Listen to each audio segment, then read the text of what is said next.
Muy buenas, terminamos el bloque artístico con el comentario de una pintura. Las tres partes de nuestro comentario van a ser, como siempre, identificación y clasificación la primera, análisis formal en la segunda parte, por último, la interpretación y contextualización de la obra en sí. Esta primera parte de identificación y clasificación, más que identificar la imagen, sus elementos visibles, una breve descripción del título, autor, fecha, periodo y estilo, y como siempre no debería de exceder de más de 2 o 3 líneas. Pasaríamos a un segundo apartado, el análisis formal y técnico de la obra en sí, donde estudiaremos los materiales pictóricos, la línea, el volumen, la perspectiva, el color, la luz, la composición, la expresión, la proporción y la armonía. Toda una serie de conceptos que vamos a ir enlazando unos con otros sin que sea en forma de diagrama ni esquemático. Los materiales pictóricos, pues el soporte, madera, lienzo, muro, papel, cobre, etcétera. Y el pigmento utilizado, óleo, fresco, acuarela, y además si podemos apreciar la textura, si es lisa, si se ven más detalles que si es pastosa y rugosa, brillante, mate, etc.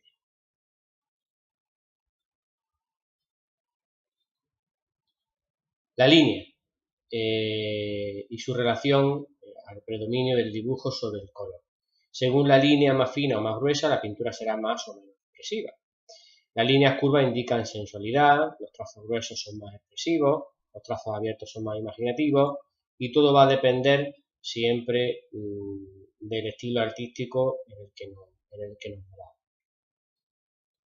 El volumen. Hay que analizar la consecución de esta tridimensionalidad, sí o no, dado el carácter de la bidimensionalidad de la pintura, que es obvio. ¿Cómo se consigue esa tridimensionalidad? Trabajando con la línea, con el color y con la luz. El estudio de la perspectiva.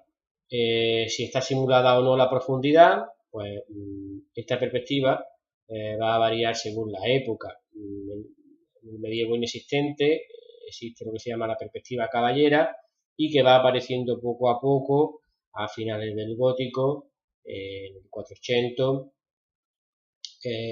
ya es lineal, con las líneas y puntos de fuga matemáticas y geométrica. En el 580, manierismo y el barroco, pues aparece la perspectiva aérea, el esfumato, por ejemplo, de Leonardo da Vinci, o la magnífica perspectiva aérea de nuestro Velázquez. El estudio del color. Hay que tener en cuenta si son primarios, secundarios, complementarios, ya que tienen diferentes significados, aparte de la simbología de cada color. Si son frío o cálido. En un cuadro no se perciben aisladamente, sino en conjunto. Es evidente, pudiendo variar el efecto visual. El sexto punto sería el estudio de la luz. La luz en la pintura es ilusoria. No aprovecha la luz natural como una escultura, por lo que se puede usar para fortalecer el significado de la composición o de la expresión, creando lo que se llaman contraluces. El equilibrio vendrá dado por una luz diáfana y homogénea, por ejemplo tenemos a la izquierda, con la escuela de Atenas de Rafael Sanzio, o expresar dinamismo, más expresividad en la figura, con la luz contrastada de Rivera o por ejemplo Caravaggio con el tema. La composición, cómo se estructura la figura. Las figuras suelen quedar enmarcadas en una figura geométrica, triangular, circular, espiral, pasaba exactamente igual que en la escultura. Esta espiral, la serpentinata llamada, pueden ser formas abiertas hacia el exterior por el movimiento de la figura o formas cerradas si son más intimistas y menos dinámicas.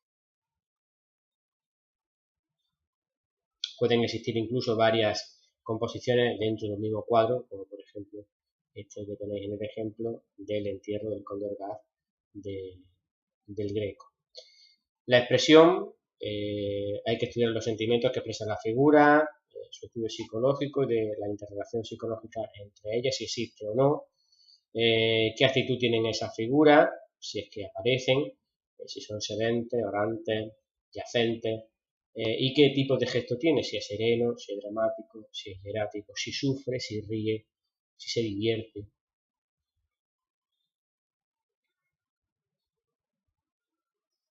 Tenemos algunos ejemplos.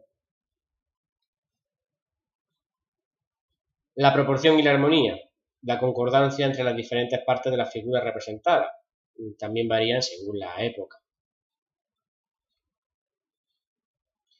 Y por último, una tercera parte, de interpretación y contextualización de la obra, donde hablaríamos de nuevo del tipo de pintura, del tema de la misma, la función de la pintura y de la identificación y la clasificación de la pintura, como en arquitectura y en escultura, hemos visto, pues se trataría de desarrollar la primera parte que hemos dejado esbozada en 2 o 3 líneas.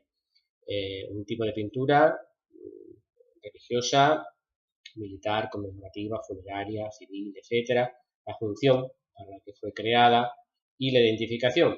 En este apartado pues estaríamos ya con un gran comentario sobre la imagen en sí, de qué pintura se trata, a qué estilo pertenece, los rasgos generales de ese estilo, si aparecen o no, la ubicación en el tiempo, el siglo al menos, el lugar, el país, la escuela, incluso el autor y algunos datos nuevos. Muchísimas gracias.